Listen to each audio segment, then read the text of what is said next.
Hello दोस्तों, नमस्कार, जय हिंद। स्वागत करता हूं आप सभी का एक बार फिर से आपके अपने यूट्यूब चैनल पे, आपके अपने क्लासेस में, पिंगाक्ष क्लासेस के इस लाइव सेशन में। आज का जो हमारा चैप्टर है, सेशन है, वो जियोग्राफी से है, यानी भूगोल संबंधित कुछ प्रश्नों के साथ हम उपस्थित हुए हैं। तो बहुत इम्पोर्टेंट क्वेश्चन होने वाले हैं। 15 प्रश्नों का ये सेट है। 12 प्लस अगर आपके सही होते हैं तो बिल्कुल बिल्कुल परफेक्ट आपकी तैयारी जा रही है।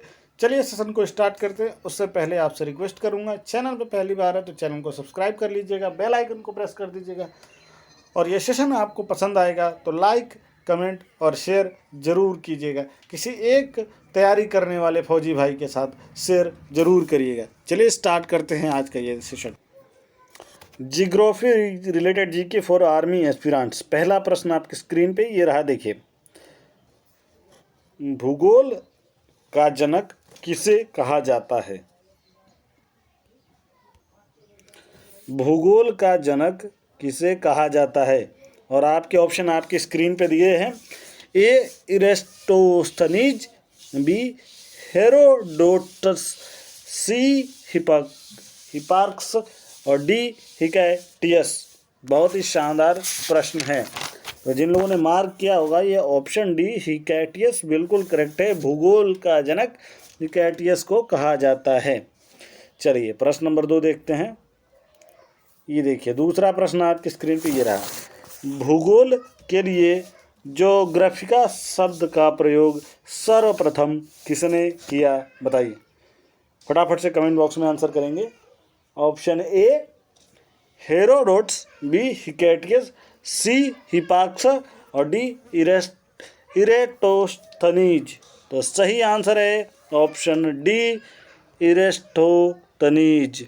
जिन लोगों ने मार्क किया होगा ऑप्शन डी बिल्कुल करेक्ट है। भूगोल के लिए जियोग्राफिका शब्द का प्रयोग इरेटोस्थनीज ने किया था सबसे पहले। चलिए प्रश्न नंबर 3 देखिए। मानव भूगोल का पिता निम्नलिखित में से किसे कहा जाता है? मानव भूगोल का पिता निम्नलिखित में से किसे कहा जाता है? A Carl Ritter, B Jean Brunhes, C Humboldt और डी हिपार्कस। बहुत ही शानदार प्रश्न है, इंपॉर्टेंट प्रश्न है। मानव भूगोल का पिता निम्नलिखित में से किसे कहा जाता है? तो जिन लोगों ने मार्क किया होगा ऑप्शन ए बिल्कुल करेक्ट है। कार्ल रिटर को मानव भूगोल के पिता कहा जाता है। चलिए प्रश्न नंबर 4 देखिए।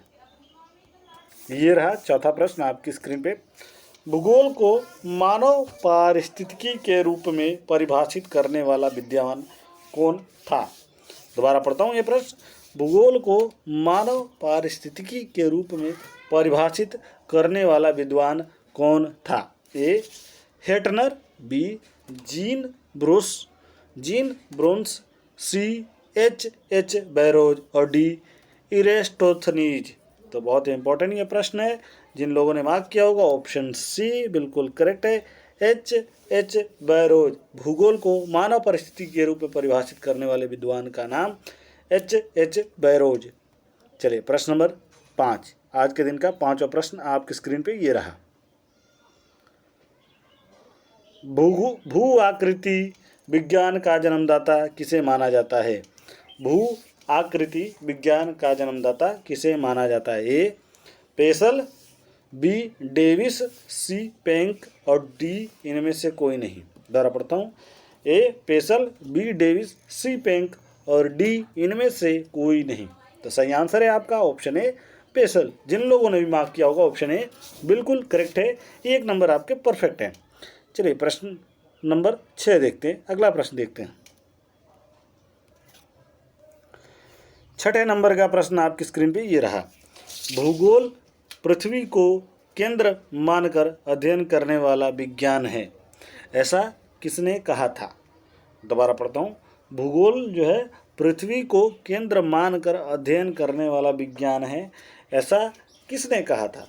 तो ऐसा कहने वाले का नाम बताइए। ऑप्शन में दे रखा है। ऑप्शन है वारेनियस, बी टेलर, सी कांट और डी इनमें से कोई नहीं। बहुत ही शानदार प्रश्न है, बहुत ही इम्पोर्टेंट प्रश्न है।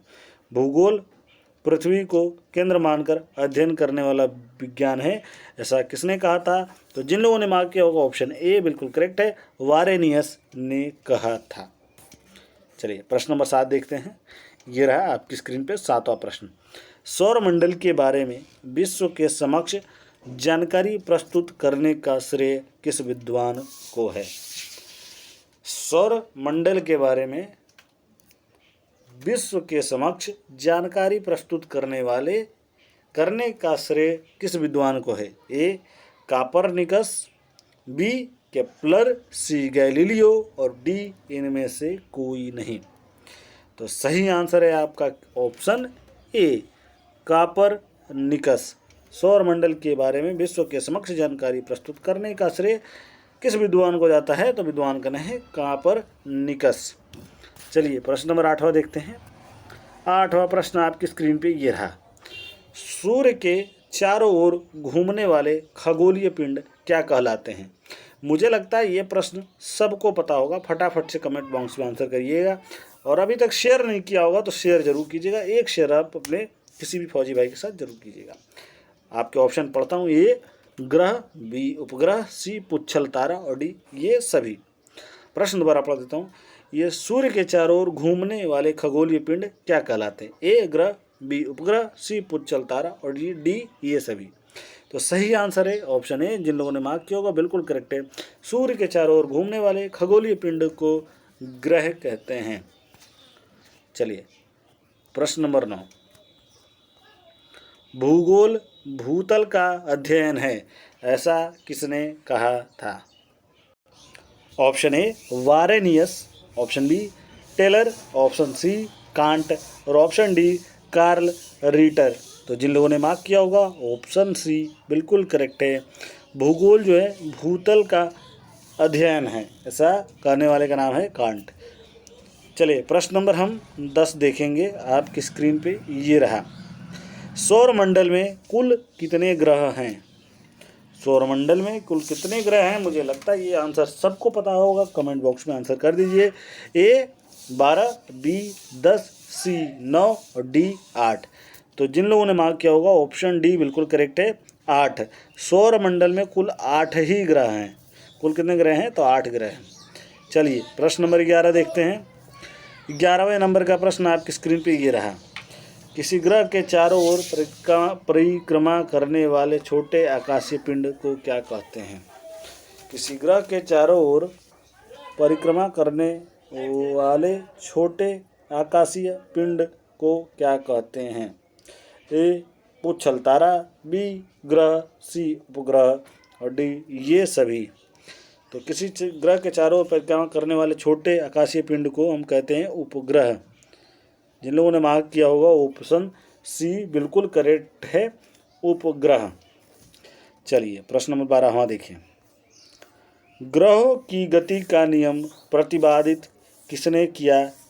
ए केपलर, बी गैलीलियो, सी न्यूटन और डी इनमें से कोई नहीं। दोबारा पढ़ देता हूँ ये प्रश्न। ग्रहों की गति का नियम प्रतिपादित किसने किया? ए केपलर, बी गैलीलियो, सी न्यूटन, डी इनमें से कोई नहीं।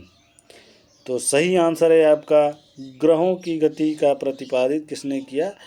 तो ऑप्शन ए। जिन लोगों ने मार्क किया होगा बिल्कुल करेक्ट है, केपलर ने किया। Option A Kepler.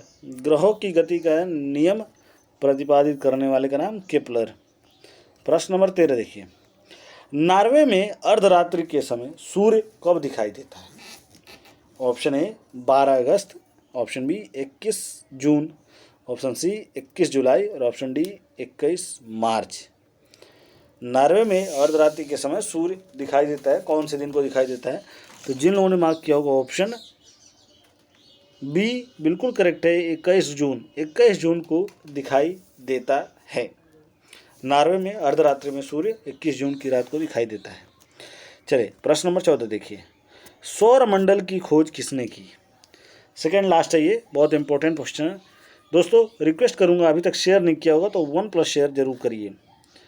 चलिए प्रश्न दोबारा पढ़ता हूँ। सौरमंडल की खोज किसने की? ए कापरनिकस, बी आर्यभट्ट, सी कार्ल रीटर और डी केपलर। बहुत ही शानदार प्रश्न है। जिन लोगों ने भी मार्क किया होगा ऑप्शन ए बिल्कुल करेक्ट है। सौरमंडल की खोज कोपरनिकस ने किया था। अगला प्रश्न पे चलते हैं, प्रश्न नंबर 10, प्रश्न नंबर 15 और आज के दिन का आखिरी प्रश्न आपकी स्क्रीन पे ये रहा। सौरमंडल का जन्मदाता किसे कहा जाता है? प्रश्न दोबारा पढ़ता हूँ। सौरमंडल का जन्मदाता किसे कहा जाता है? ए पृथ्वी, बी सूर्य, सी शनि और डी सूर्य। दोबारा पढ़ता हूँ। ए पृथ्वी, बी शुक्र, सी शनि और डी सूर्य। तो सही आंसर है ऑप्शन डी सूर्य। जिन लोगों ने भी मार्क किया होगा ऑप्शन डी सूर्य बिल्कुल करेक्ट है। इसी के साथ आज का ये सेशन समाप्त होगा। मैं मिलूंगा आपसे एक नए वीडियो में कल के दिन। तब तक के लिए धन्यवाद। जय हिंद, जय भारत, शुभ दिन।